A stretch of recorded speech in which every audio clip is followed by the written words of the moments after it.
Welcome to the Them Guys podcast, where up is up, down is up, and the world is upside down. Nice. Very nice. That was Who are you? That is our guest this week, Rexonite. He's filling in for Drew, who is not with us. So it wasn't Drew.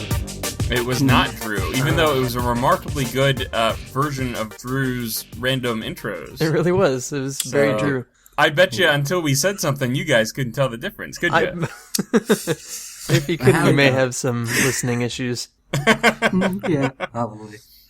But yes, so Them Guys podcast, as always, it's we've got Slash, that's me. We got SnoShoe, That's me. and our guest is Rex, as we have said. So Welcome, Rex. Rex is a member of the Vintage Bee fan server with us. How long ago did you join, Rex?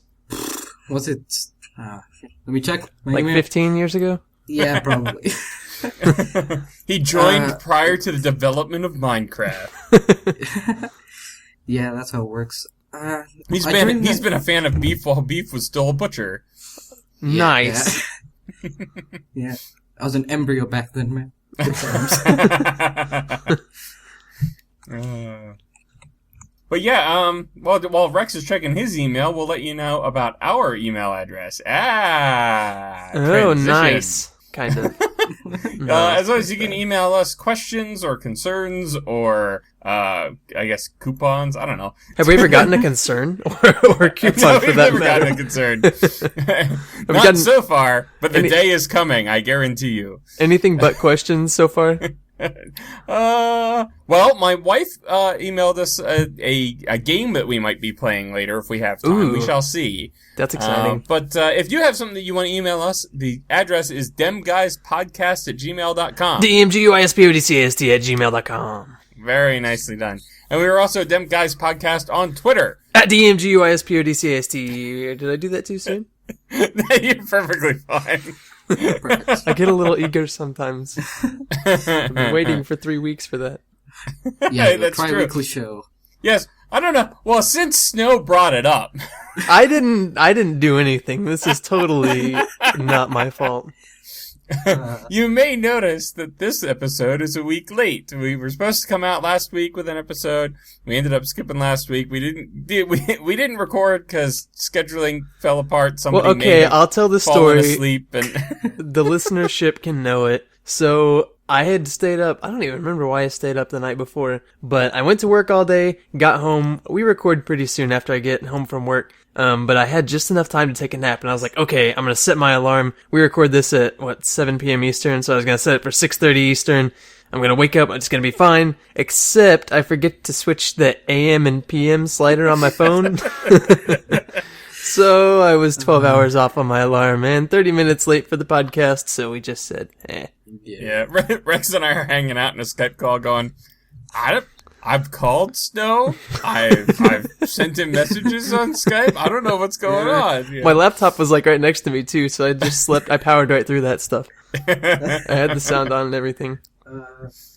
These things happen. But we're on live. We're on the YouTubes this week, Yes. so yeah, That's good. enjoy. And Drew wasn't even going to be there last week anyway. What's that? Yeah. Drew wasn't going to be there last week also. Exactly. Yeah. There's not any difference in the roster as a result. true. Rex was available. We're doing the same thing today that we would have done last week. So And just think, if it weren't for me, you wouldn't have a podcast this week. Why? that's true. That's true. You, of course, if it weren't for him, you would have had a podcast last week. But anyway, no. we'll move right along. It would have stunk. It's so much better this week. It is. Yeah. So, all right. Well, we'll talk about games real quick that we've been playing recently. Rex, There's only like, what- no, we're what? not. Oh, that's right. Yes, I'm sorry. I keep doing this every time. I forget that we have our method now. We have our method, and this time I went to Target and bought a D6. Because they didn't have any. You say D6 with the calm non-assurance of a I person know. who does not play RPGs. I always have to count it just to make sure there's 6. Yeah, I don't know where else to buy. Like, where do you buy a D whatever? There are like little local game stores that will have it. I don't even know how to that will Google have like that. different RPG dice. Often like the starter kits will come with a full set. That's probably my problem. I've never gotten a starter kit. There you go. I'm an embryo of RPG. Of tabletop RPG. Okay, what numbers do you guys want? It's obviously a D6, so pick 2. I'll take 1 and 5. Rex? 2 and 6. Thank you.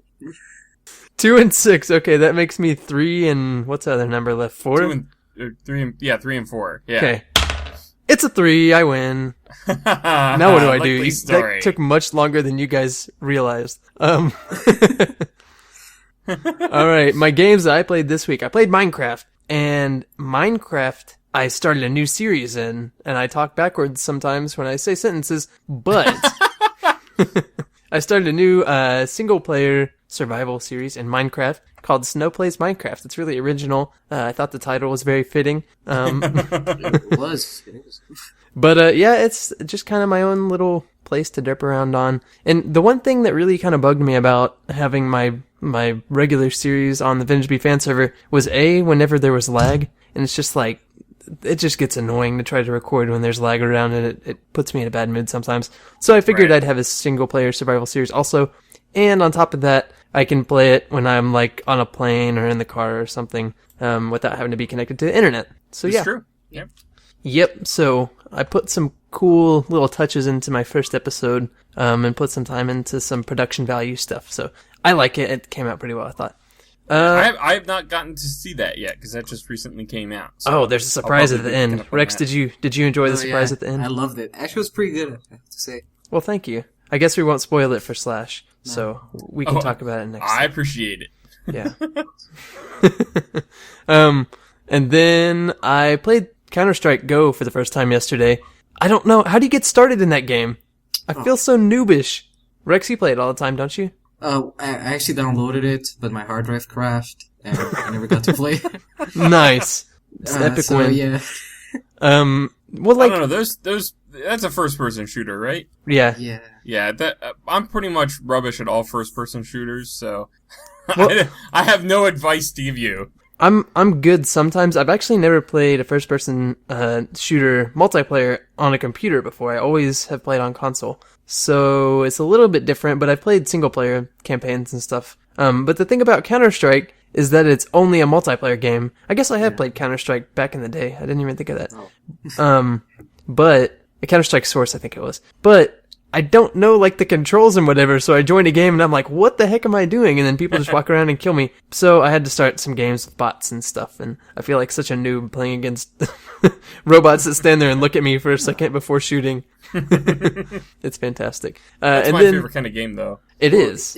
It does seem grindy as well, like you have to learn everything before you actually have a chance of surviving, I guess. Yeah, and because it's such a popular game, so many people are really, really good at it.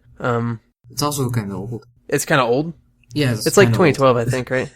That's kind of old in my book. Yeah, it's not exactly the newest game, but, I played Counter-Strike, I think it was Source, I can't remember exactly, but we played that like 6 years after it came out, I think, and it was still really fun playing with my friends at school. But, anyway, and then the other games I haven't been playing these, but I wanted to mention it, currently for the next, 16 hours, which is already passed by the time you guys are listening to this, Humble Bundle has released their Flash, I don't know why I guess is it Flash? I don't know. It's called the Flash Weekly Sale, I think. And this one is themed Humongous Entertainment. Do you guys know what that is?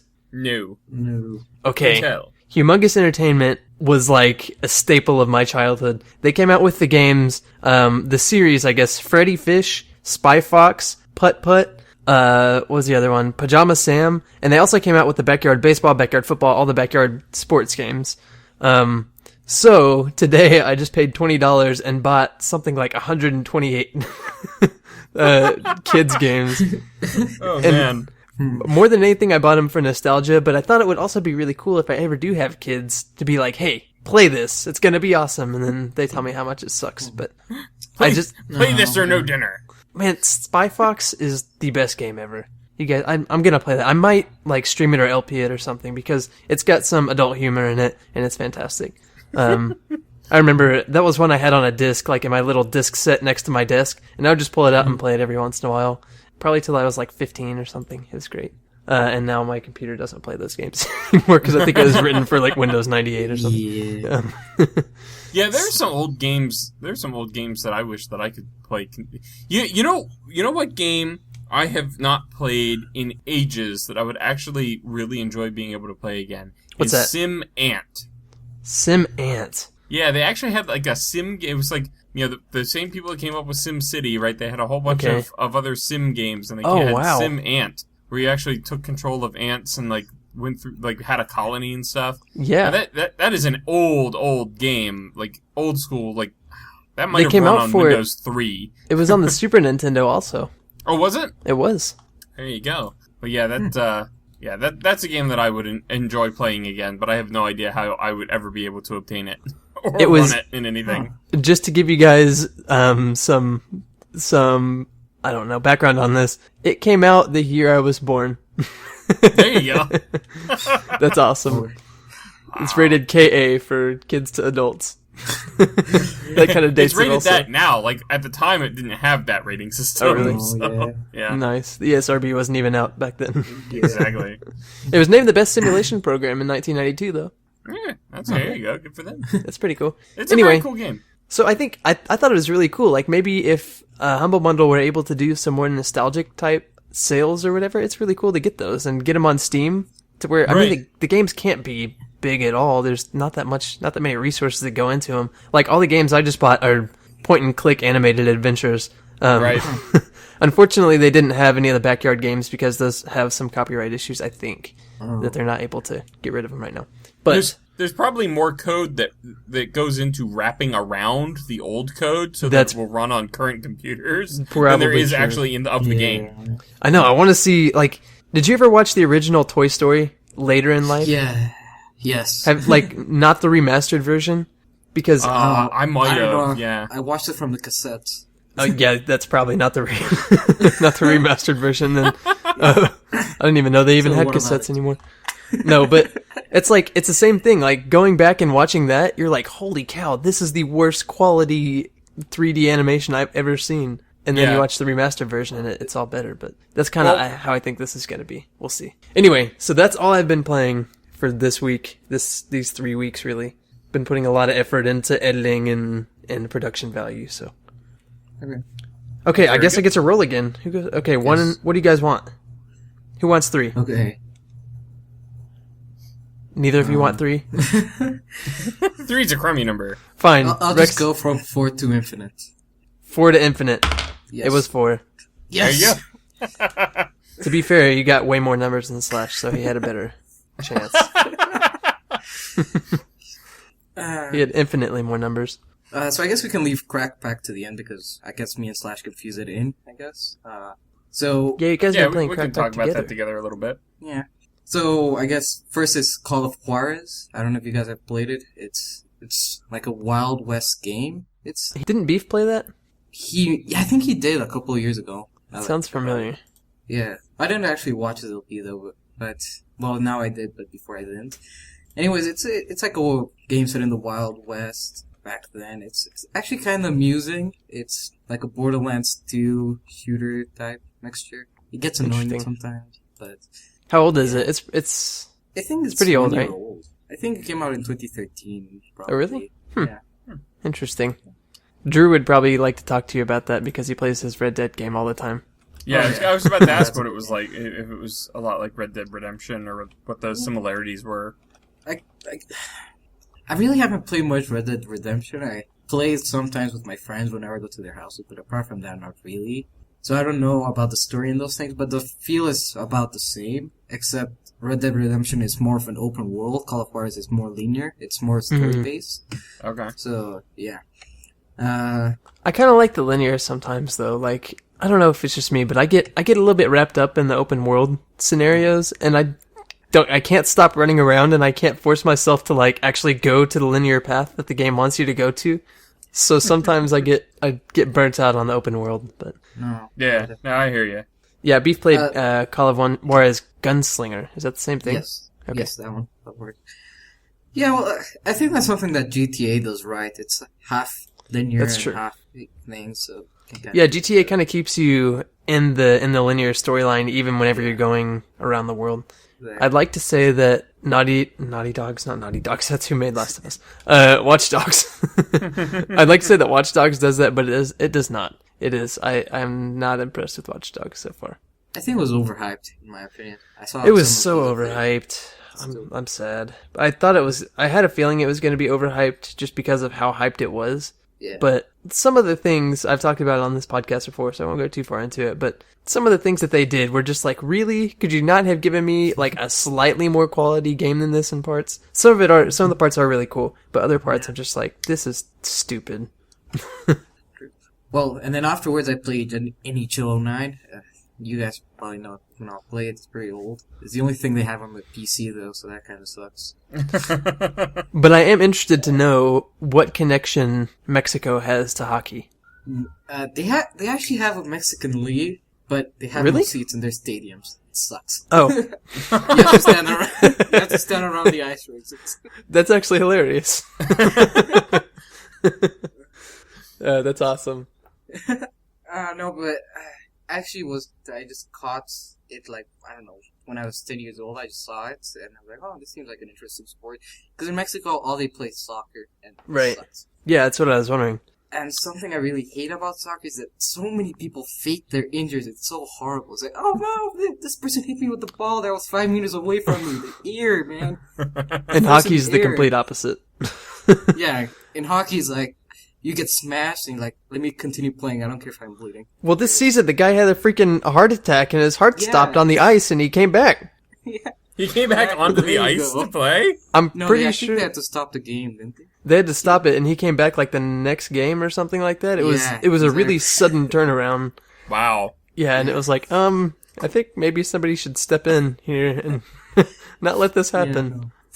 They have a defibrillator on remote control. Yeah. The Zamboni defibrillator. It's a combo unit. He's not looking too good. Zap him. No. No, I always say that hockey is a game of finesse and brutality, both combined, so, yeah. That's a good way to put it. Yeah, really is. It's too smelly for me. I just played NHL now because you can really just play a game for 30 minutes and then you just carry on with your day. It's a good, just turn around whenever you want to rest, so I always do that. Actually, if I'm not that's true. mistaken, you know that how AMD has its own, like, thing to track games and to rank you with other people? I think I'm ranked number 2 in the amount of time played in NHL. What? Oh, wow. In the world? Yeah, in the world. But to be fair, this game is like 5 years old, and this program just came like 3 months ago. So. That's amazing. Yeah. Yeah. So yeah. And apart from that, I played Borderlands 2, and Borderlands 2 I just played part of it, and then my hard drive crashed, so not much to say there. And CrackPack, so I guess me and Slash can talk about this together. Yeah, CrackPack.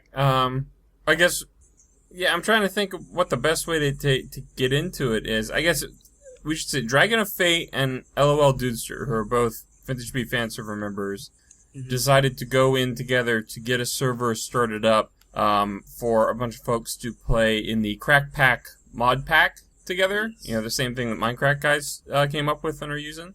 And so a bunch of us have been on there playing. That is not one that I'm recording because I've been doing stuff in Attack of the B Team, which, you know, it's one modded Minecraft is enough, I think, for my channel. Recording modded Minecraft is the stinking hardest thing I think I've ever done.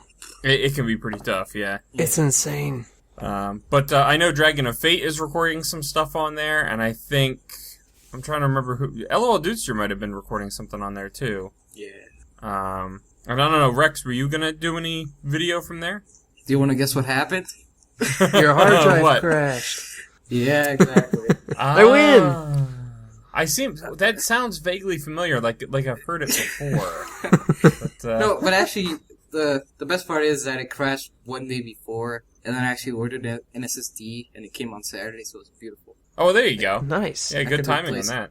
Yeah, but now all my games are stuck in limbo. I cannot get them out there. Oh. Yeah, Can't so you... it's like 600 gigabytes that I need to re-download or something. Yikes. Yeah.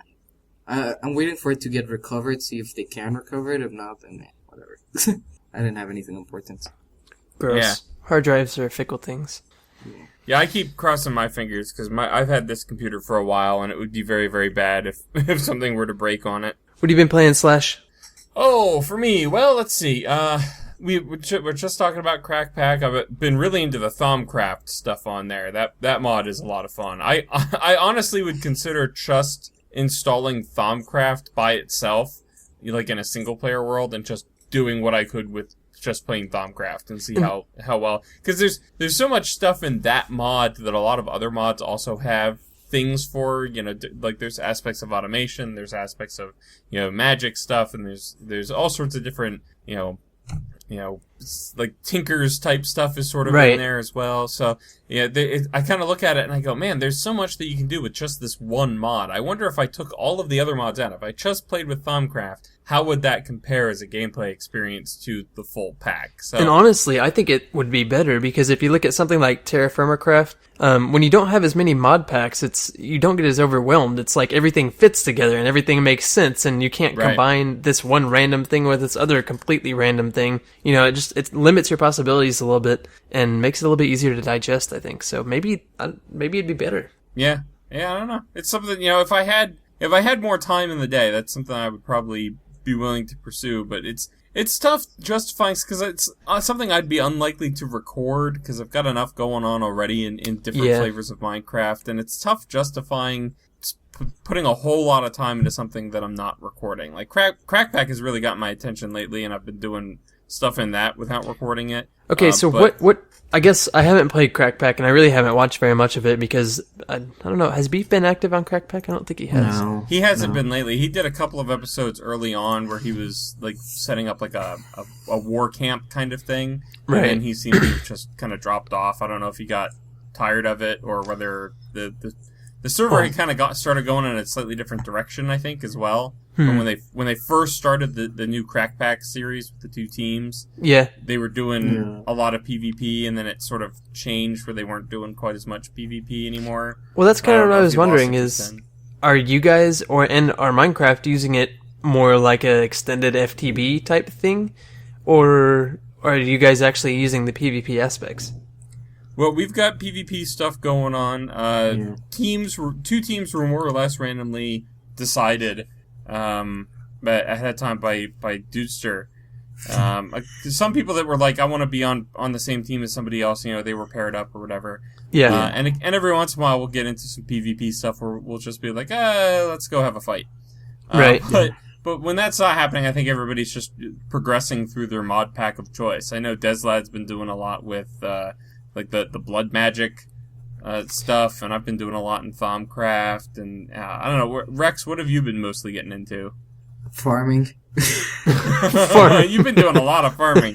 Rex set up one of the most impressive underground farms I think I've ever seen. Really? Like in real life? I've never seen the underground farms before. What do you farm down there, Rex? Zombies. Weeds. That kind of farming. Potatoes, carrots, reeds, and something. So all vanilla items?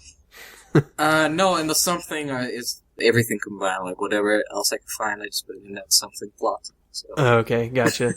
That makes sense. But your farm is using like the materials from CrackPack. It was supposed to until the hard drive crashed. Yes. Luckily, it's still there. That's the beauty of a server. Yeah, that guy. My hard drive really hates me. Worst time ever. Apparently so. Yeah, I mean the CrackPack stuff's been a lot of fun, and I recommend going to Dragon of Fate's YouTube channel to catch any videos on that. I don't know who else is putting stuff up, but I know definitely that he has one episode up, and I think he was working on another one the other day, so that might be up now. I haven't been keeping up with the YouTube since the weekend started, so. But yeah, that's that. And then on the VBFS, I've been trying to do as much work as I can in the Biomes project, because that's been sort of languishing a bit. So there's an episode on that coming up here shortly. Kerbal Space Program recently updated their game to 0.24, and they changed the way career mode works. There's like the old career mode was you had, you had to unlock the parts using science as like your experience tree. Right. But then once you had the parts unlocked, you could use them in whatever way you wanted to, however many copies of them you want, and just go to town. And it was still very self-directed at that point. Mm-hmm. They've retained that as a quote-unquote science game mode, but they've implemented what's, I think, more the true career mode of the game, where you actually have to get space program like contracts, which provide funding to purchase the parts to build the spacecraft. That's pretty cool. And there's like a reputation associated with your space program as you have I'm successes interested. or failures. So yeah, it's pretty interesting. And so I finished up my Lathe landing mission just earlier today, as a matter of fact, and that will come out. If it didn't come out yesterday on my channel, hopefully it'll come out pretty soon. I don't know when I'm gonna have the time to edit it, but that's the end of my 0.23.5 KSP experience. When I start up again in 0.24, I'm gonna start a brand new save in this new game mode, and we're gonna see how that goes. Nice. That's so exciting. yeah, That's the kind of stuff that gets me excited about that game, is the actual story mode or the career mode. Yeah. I don't do Yeah, much it's pretty of the cool. creative Everything stuff, that they are implementing into it as they go forward makes it more and more like more like a completed game, I guess. I mean, it's silly to say because that is what they're doing. Yeah, they're attempting to get out of beta eventually. Yeah, it reminds me like way back in the day when Minecraft was like alpha and then early beta, Right. And there were a lot of changes that were being implemented to the game. Every time a new version would come out, I used to watch the YogCast do their review of the new features, and they had this running gag going on where they would always be like, "It's like a whole new game," even when the features weren't that impressive anymore. Right. But like Kerbal Space Program, I found myself thinking that when I was trying out the new version. I was like, "This is like a completely different game now." Nice. And then finally, I've been doing some Attack of the B Team. I was getting to the Witchery mod for a while, and I've made it, I don't know, like through the beginner stuff in that, and haven't gotten into any of the real hardcore, I guess, stuff, where you have to build some of the larger structures, ritual circles, and all of this stuff. I haven't gotten into that yet, but I found myself, I was sitting down, I was gonna launch the mod pack, log into the server I play on, and I just didn't do it. You lost motivation. I'm starting to get a little burnt out on the Attack of the B Team thing, and I don't know if it's because now that I've been playing CrackPack and I've been getting into that's sort of eclipsing other modded Minecraft for me, or what the deal is. But it's for some reason I was like, I don't feel like. Well, I think what it is with Thaumcraft, there is a lot of progression that happens in that mod, and I don't Slash feel like has there's fallen in any love with part Thaumcraft. of what's that? I said Slash has fallen in love with Thaumcraft. I have kind of fallen in love with Thaumcraft. And out of love with Witchery. But the thing is, there's so much more progress that you can make through the mod. There's almost like a storyline working your way through the Thaumcraft stuff. And there's nothing in Attack of the B Team that really gives me that feeling.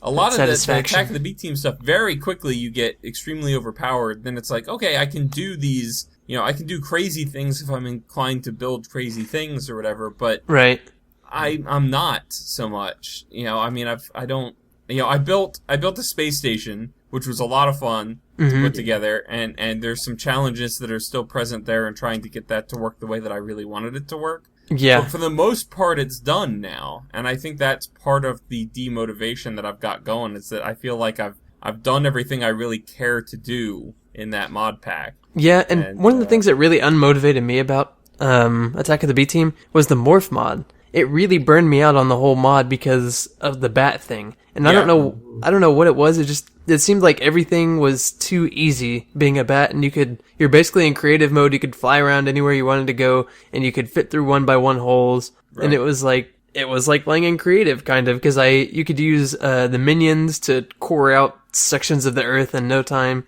and it was basically just like playing in creative with the mod pack. Yeah. So I kind of got tired of it because I was on a server and everybody was progressing really quickly, really fast, really quickly, really fast, really far, really quickly is what I meant to say. And I was just like, yeah, no thanks. Yeah. Well, that's an issue with many mod packs. It's Just it's not controllable once you have everything set up. You just have to build until your heart desires. So yeah, it makes sense. But there's so many things to do in the mod packs at least, and that's what I think Attack of the B Team is missing. Like you were saying, some of the kind of the mods that you can actually go further into, and you have to put some work into it instead of getting everything really quickly. Yeah. So, but that's that. There might be some more B Team content coming up if I get remotivated. Otherwise, I may, maybe that will be replaced by, that single player Thaumcraft thing or something else. I don't know. It's weird.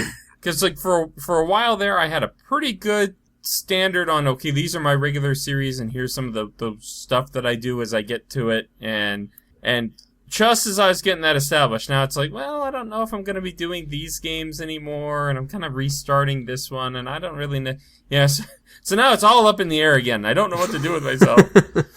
That's what, if you guys don't have your own channel or whatever, that is one of the hardest things for me, is like figuring out when you're done playing a game, when you want to keep playing it, when your viewers want to see more of it. Right. It's really hard to gauge and really hard to figure out your motivation versus the viewer motivation. And when those don't balance out, it gets really annoying sometimes. But anyway, well, that does it for games. Woo! Now we move on to news. Yes. And Slash has no news, which I have no news. According to the adage is good news. So, Rex, do you want evens or odds? I know you want odds, so I'll take evens. Okay. It was odds, you win. Yes. Easy game. It was a 3. So, I guess we can start with the smaller topic. I don't know which one is which, so I'll go with YogDiscovery. What do you guys think about it? It's interesting. I heard they talked about it a little bit on the Minecraft podcast the other day, and I guess for you guys that don't know what it is, it's basically where the YogCast says, hey, we will display your game, basically show a preview or whatever, or show us playing your game to our bajillions of viewers, and in turn you're going to give us, 10% of the game sales for the next week or something like that? Something like that. I don't know what the exact numbers are, but they're basically saying, well, we make you money, so give us some of it. Yeah. Well, and I mean, I listened to Kurt's Farlands or Bust on this, because he spent an entire episode pretty much of Farlands or Bust talking about this program. And I'm in complete agreement with his viewpoint on it. There's this assertion that, hey, because Yogscast showed your game to the world on their channel, and then you got, some theoretical boost in sales after that's because of the Yogscast, right? But there's no guarantee it was their, feature of it that boosted your sales. You can't prove correlation there. So why should they be paid all the profits for? Because they want to. Well, exactly. That's the thing. They just want it. Yeah. And I mean, it's up to a game doesn't have to do it. It's just basically a program that Yogscast has launched. Like they're throwing the net in the water, and if they catch any fish, then awesome. But and I'm sure they will, because there's probably a lot of smaller games that don't have any issues shelling out 10% of their profit for the next week if the Yogscast is going to help them get over that initial hump. So I can see how it'd be mutually beneficial also. Yeah, this is true. That's true. I mean, and it's each publisher's, personal decision on whether they want to make use of that program. So, to each their own, I guess. It just seems, it's not, if I were a game developer, it's not a program I would take advantage of, is all I'm saying. Yeah, I can see that, but it's definitely almost revolutionary in the fact that there hasn't been very many instances where game developers have blatantly paid, I guess, YouTubers. That's true. It is breaking new ground in sort of internet media, I think. Right. So. They paid them for advertisement, but not necessarily for the boost in sales that they get. Right. So it's very interesting. I think from that perspective, it's kind of exciting because it's one more sign that, the internet-based stuff is becoming more and more the mainstream. Yeah, and then all of a sudden we'll have a dramatic fallback, and then the government will get involved. What government? Nobody knows, but... Yeah. The Yogscast, I mean, I don't care if it's the Yogscast or it's somebody else, but really, what they're saying is, we made a video, and for the next week we're getting the amount of money that we're making. But what if other people made that same video, and they drove the sales as well? That... Essentially, they're just giving money that is not deserving to the Yogscast. Right, listen but then you think about it, and then you're just like, well, it's too bad for them. They should make their own program then, if they want money. I mean, they're doing literally nothing right now to get money from the developers, and the YogCast are the only ones that's doing it. Yeah, I guess, but also something else that's in there is also the fact that it's kind of like an exponential growth. Like, okay, I'm telling you this, you go buy it, and since there's many YouTube channels there, they're probably going to make an LP, and then that's going to drive their viewers to do something, and that's going to drive blah, blah, blah. It's going to be like an exponential growth until you get to the guy that only has one subscriber. Well, something I don't like is the fact that they're saying that 10% goes to charity if you buy from Humble Bundle. And I really thought Humble Bundle, the point of that was most of it goes to charity, and whatever is left should go to developers so they can develop games. Right. So I don't understand that last part more than the other things, because why are you doing that? Humble Bundle is already sending to charity, and the rest should go to developers because they're developing the game, and they need the money really if they want to survive. So yeah, that's my view on it. Talking about YouTube, what do you think about YouTube by Twitch? Well, first of all, I guess we'll preface this whole segment by saying it hasn't been confirmed, correct? I have not seen confirmation. It's just been stuff that people have been talking about where it's like we've seen money change hands in financial reports, but somehow so we Google assume that this has happened, but we don't Google know. just lost $2 billion, and we're not sure how, but it sounds a little fishy. Right. But, I mean, to me, and I think we talked about this while we were in some other Skype call the other day, but I think why are there no rules, there's no internet rules to keep Google from taking over everything, right? Yeah. Right. So, and this one kind of hits home for us because it's happened in other markets, I guess, but for us, really the two main players, if you're big on the internet into gaming and broadcasting gaming, you're either on Twitch or you're on YouTube. And now those are going to be the same thing. Or, I mean, probably not. I think they'll probably keep them separate still, and YouTube's just going to own it. But it just doesn't feel right. No, it's a monopoly, and me coming from Mexico, monopolies suck. Yeah, I can imagine. I know how your guys' natural gas system is down there. That's all run by the government, isn't it? But yeah, the monopoly version of it, I mean, it just... Well, I guess I'll kind of tie one of my news segments into this. Twitch just came out with this hosting feature, right? So what you can do now is you can broadcast somebody else's channel through your channel, which is really cool because, say, Slash is out there streaming something and he's got 30 viewers on it, which is fine for us. It's a decent number. And then he gets Generic B, who's his close friend for whatever reason, and Generic B finishes his stream, and instead of doing their whole stream raid that they do nowadays, they will now use the hosting program to stream Slash's content through Generic B's channel. So it doesn't merge the Twitch chat, so Generic B's Twitch chat is all still on his page watching Slash's content, and Slash gets all that revenue and view numbers and everything. So it's a really, really cool feature. And I think this kind of ties back to the YouTube buying Twitch. When was the last time YouTube came out with a feature that was like something that I was like, wow, that's actually really cool? Yeah, it's been a while. Right. And so... Yeah. I think that's part of why Google has done this, though, where it's like, we're going to, Twitch is very popular, they've got some good features, we're going to bring these people into the fold kind of thing. It seems like when you're a company as big as Google, you end up getting into this cycle of, rather than developing a lot of stuff in-house, you end up just purchasing smaller ideas. Companies that have already been developing stuff, and then maybe you take it, you tweak it, maybe, if we're lucky, you even improve it.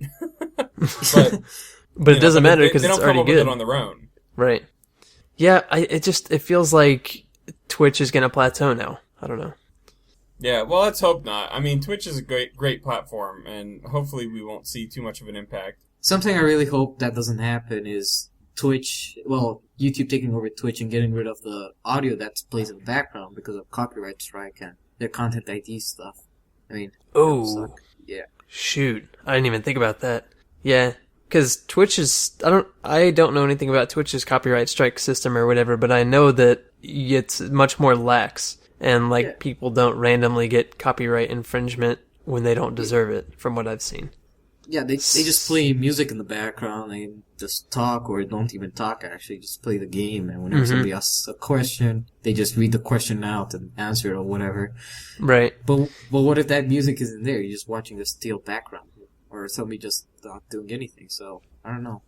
Well, I mean, yeah, and a lot of people, even nowadays on Twitch, people still honor the copyright laws and they'll still do Creative Commons music in the background. So those people won't see any difference, but I can definitely see whenever YouTube does buy Twitch, because let's face it, it's going to happen if it hasn't happened already. Yeah. Whenever YouTube does buy Twitch, they're definitely going to impose their own copyright. I don't know if they're going to impose the system, but they're definitely going to be stricter than Twitch is, I think. So that could be an interesting thing that's going to happen. Anyway. Okay, so I guess I'll go on to my news sections here. The big one is that Minecraft has come out with another snapshot. Woo! They come out with one every week. But well, there's some pretty cool stuff in this one. There are. Now, I think, have we talked about bunnies? I don't think we've talked about bunnies. Let's talk about bunnies. Bunnies are cool. So, they bunnies... Cute and they are cuddly.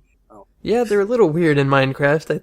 I guess they're gonna stay like that forever. I was hoping the next update they were gonna improve some of their like jumping mechanics or whatever, because they look a little funky. But they're still cool, and you can eat them, which is awesome. And you can also eat sheep now. So yes, I did that in my first episode. I'm so excited for that. That was the first thing I ate on my first episode of my new Let's Play. Man. So, you're spoiling Slash. That's a shh. Slash, you didn't hear that. Okay, I will erase it from my memory. I didn't eat a sheep. Quick lobotomy. I'll be right back. Let's see. And we talked about water temples, right? There's so many things. About the water. They've been in for a little while now. Yeah. They're not just in the recent snapshot. Okay, and the most recent one, they introduced banners, which is interesting. I don't know how I feel about it yet, because it seems very anti-Minecraft. It seems very mod type deal. It does a little bit, but there's been a bunch of stuff that they've been doing over time that is along those lines as well. I mean, when pistons were first put in the vanilla game, that was oh man, this is a very modded Minecraft kind of thing. Yeah, well, it was a mod. Exactly, and like enchanting was like, oh, this doesn't feel like Minecraft. So a lot of these things, they might not feel very Minecraft-y to start, but then very quickly they get, brought in. Because like the change to the hunger system, people weren't a big fan of that. Oh man, food stacks and I have to maintain food and stuff, and like, everybody's so used to that now. It's not even a thing. And so a lot of people play the game now that never knew it any other way.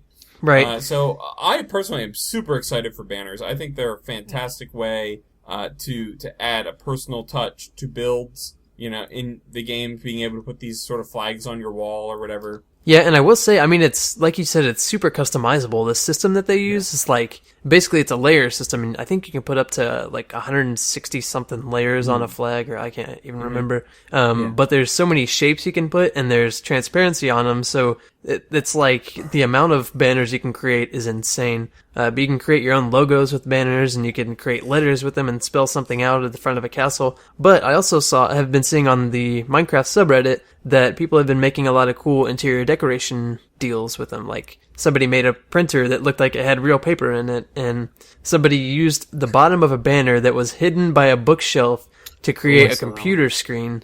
So it actually looked like a painting, but it was the bottom of a banner.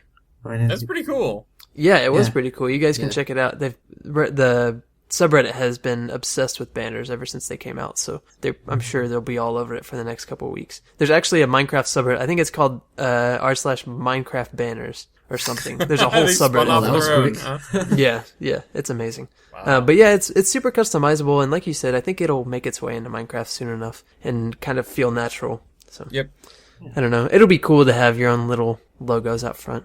Speaking of Minecraft.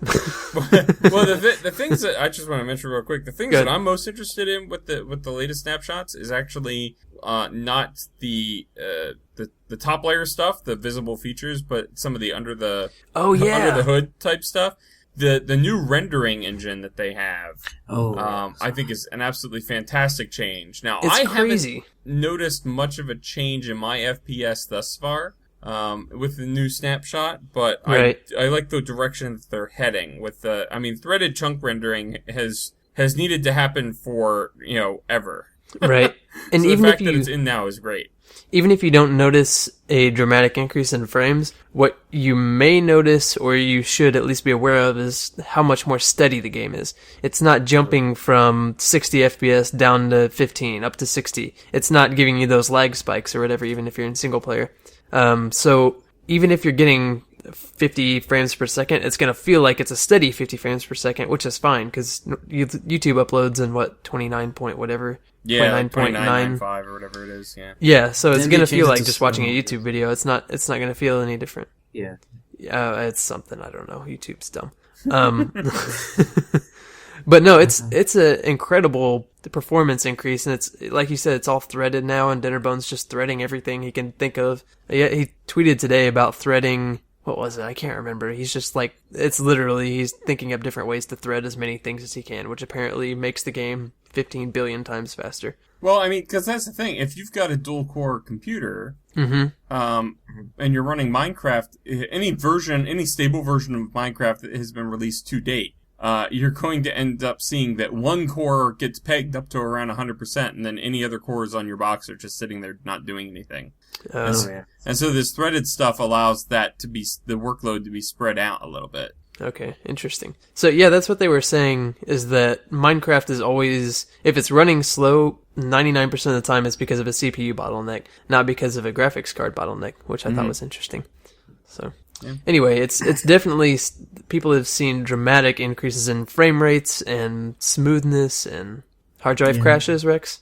You tried that out? You try to fix your hard drive with Minecraft? Well, I tried. It didn't work. No luck yet, unfortunately. Well, I guess let me use my terrible segue again. Speaking of Minecraft, the Vechs Invitational was yesterday, or it was Sunday for you guys who are in the future, and it was awesome. I don't know if you guys are familiar with the Race for the Wool game type, I guess, that Vechs created, but they played, I don't know what the occasion was, I didn't really see that, but they played a Vechs Invitational, and it was Paz, Seth Bling, who else was it? It was Oddmast and, oh, it's in my head, I can't think of his name right now. Oddmast and some Joe Hills against Brian and Zisto, and I can't remember who else was on the other team. But it was really awesome. That's actually what got me into watching, it got me into Minecraft, honestly. It's called RMCT. It's like Reddit Minecraft Tournament or something, I think. And the season 1 are like some of the most interesting Minecraft videos you've ever seen. Seth Bling ended up being on one of the better teams. If I don't want to spoil it for you guys, but you should totally go watch it. There's like hour-long, 2-lane map episode things. It's just freaking awesome. You guys should watch it. Okay. Definitely will. So anyway, the last time I watched Race for the Wool was one of the milestones in Kurt's Flob season 3 was a Race for the Wool on a Farlands themed map. Okay, I think I kind of remember that. They actually copied a chunk, one of the corrupted chunks, out of the Farlands, like of the actual generated Farlands. The MC Was this like it. this was like a year and a half ago or something? It was a long time ago, yeah. And what I remember about it distinctly is that I watched Kurt's perspective, and they seemed to be doing really poorly, and the other team seemed to be doing really well. And in fact, the other team did win eventually. But it went on. I think that match went on for like an hour, and then I watched all Kurt's perspective, and then I go over and I think I was watching Paz's perspective or Good's perspective because they were on the other team, and they were just, I think it might have been Team Nancy Drew on the other side of the map, and they were just freaking out the entire time. No, it wasn't that, because Etho was on there, so. I mean, they were freaking out the entire time. They were talking about how horribly they were doing and how they were going to lose or whatever. And they were just, like, swearing up a storm like crazy and making multiple comments at different times. It's like, man, Ether's not going to be able to put any of this up, is he? But they were just, like, really ticked off at how well they were doing. And they ended up winning it anyway. So. See, I think Race for the Wool is like one of the single best things that has come out of Minecraft. I really, really like it. I've never played a Race for the Wool map, so I don't have an opinion of it from that perspective. It was really freaking hard. I'll tell you that much. Yeah. But I feel from it was Race crazy for the hard. Wool games, many other games like, I don't know, have you guys heard about Revolution or not? It's a Minecraft map. Yes, I haven't played it though. Mm-hmm. Yeah, well, yeah, it's more like a, I don't know, take control of the enemy's base type of thing. So all of those things, I believe, derived from the race from the wolves. So I think it was actually one of the good things. Yeah, that's true. Race for the Wool came out like 3 years ago. I think it was crazy early. And even that Kurt thing like a year and a half ago was basically a throwback. So Yeah. And now Vechs actually hinted, well, he actually flat out said that he wants to make one for the Minecraft guys and let them play it. So that'd be really cool if they would do it again. But it's about as close to esports as Minecraft can get because they do a really good job. They had Honey Plays and OMG Chad and somebody else broadcasting it, and they do a really good job of telling you what all is going on and giving you all the really cool strategies that are happening. So yeah, it's fun. But all right, that's it for our news today. No more news. I think we have reached that point, ladies and gentlemen, where it is time to take listener questions. Woo, listener questions. Indeed. And Rex, apparently. Yeah, we appear to suddenly have 3 questions instead of the original 2. Rex has boarded the listenership, or departed the listenership and boarded the He's taken it podcast over ship. from within, I think, today, is what's going on. He's enveloped it. But Gross. we'll start off from the top. Go ahead, Snow. It's generally your responsibility to read the question. So I read everything. This one is from A Million Monkeys, as usual. He's a great question asker, I think. Mm-hmm. He says, if you could have any creature, real or fictional, as a pet, what would it be and why? Have we answered this before? I don't think so. I'm not sure. Okay. I feel like I answer this question all the time, but I know my answer. Maybe that's my just answer. I'm gonna say it first, so you guys can't say it. Okay. My answer would be a griffin because they're freaking awesome. They are pretty cool. I will grant you that. They could eat me, but I'd have to train it, and yeah. Yeah. Well, if We'd you had friends. it as a pet, you would theoretically it would be domesticated. So. Well, yeah, Siegfried and Roy had pets too. You make an excellent point. Yes, you do. What about you, Rex? You can go first, Slash. I'm thinking about mine. All right.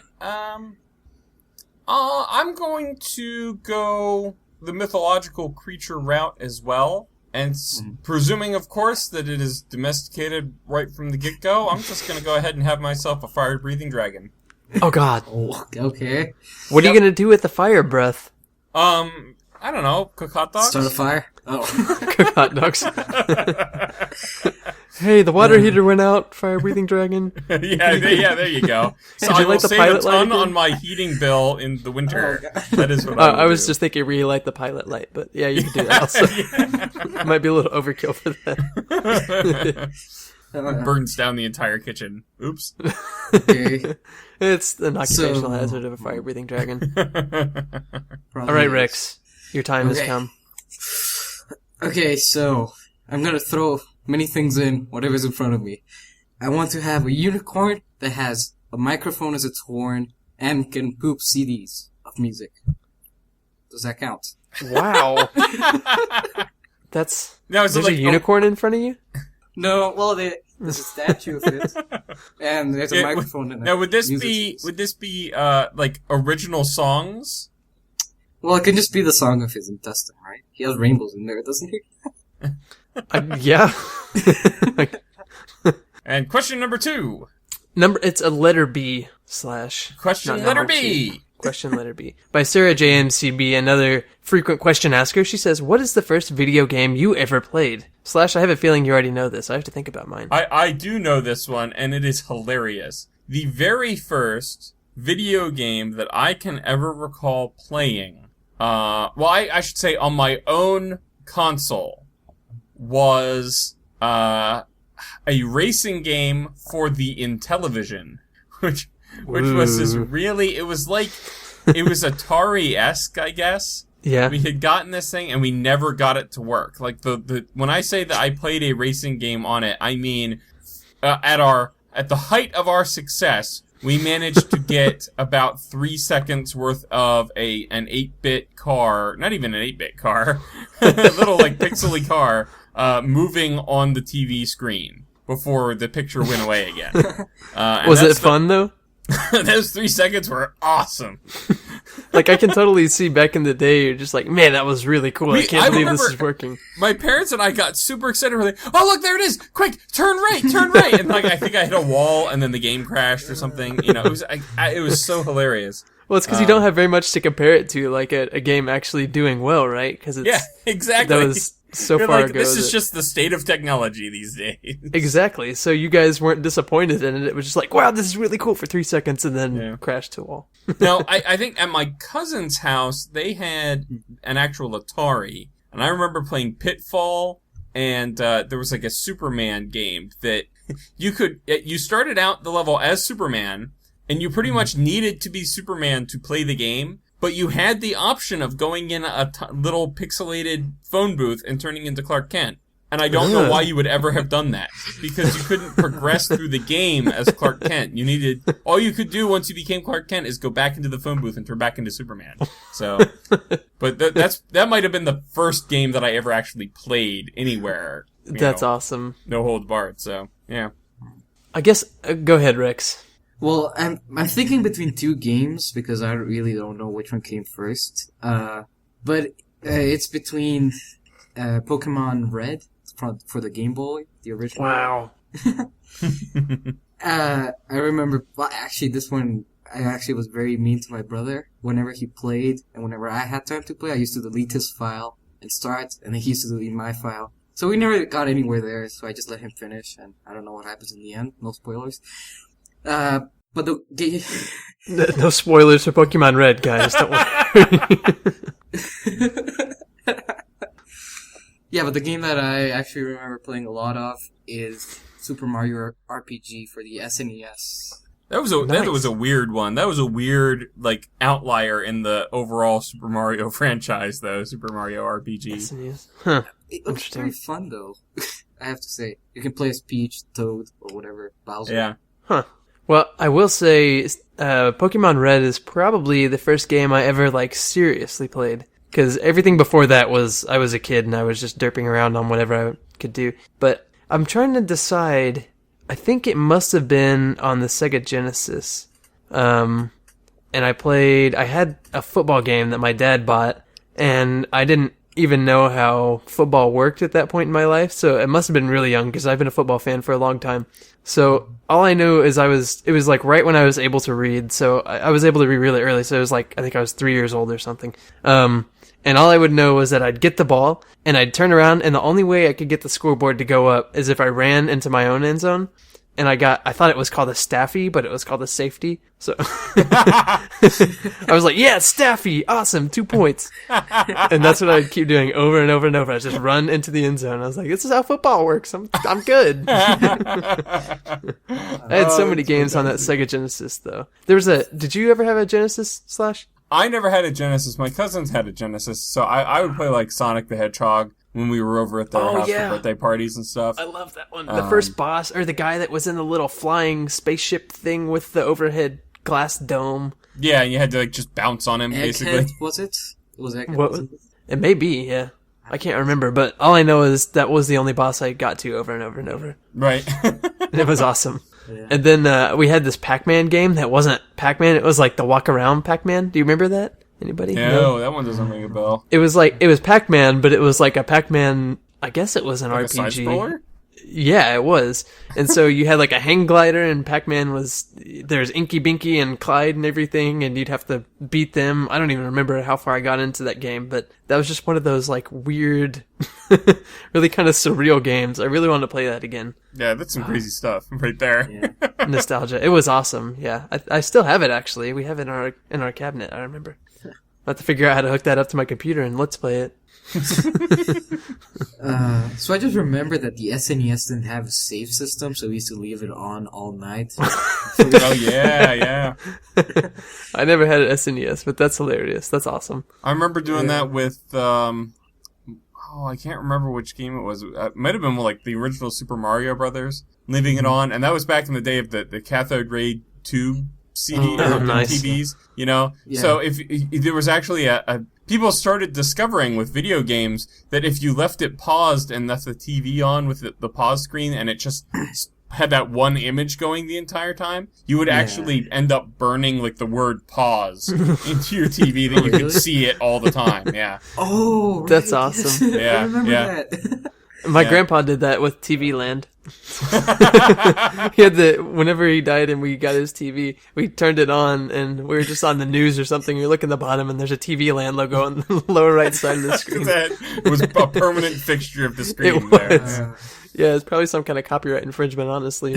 But could sue TV Land. Do you guys That's still awesome. have cathode rays in your houses or not? No. No, I've got a rear projection TV now. Yeah. They flat have screen, long and- since been gone. Not in my house. At our vacation cabin, we have one that has a cathode ray tube in it. It's that old. That's awesome. It's got a built-in VCR. It's one. It was a fancy Oh, shoot. combo unit. Oh. Nice. I had That thing taken that was- to college back in the day. So That was a high dollar unit right there. yeah. Yeah. Got all the ladies. All right, last question for today is from Rex. And I think this is a question, even though it doesn't have a question mark. No, it's not a question. Oh, wait. It's not a question. We're just gonna say it. To a scale of 1 to potato, how carrot is Rex? Question mark. So it's there. It is. now it's a question. Rex is pretty carrot, so I would say potato. Yeah. I think the degree of Rex's carrotness is exactly 3.6 radish. Wow, Yeah. that's a little bit lower than I would have expected. I think. Rex, Well, actually, how would it's you a- rate yourself? It's a scientific standard. You use it to calibrate other vegetable-related scaling systems.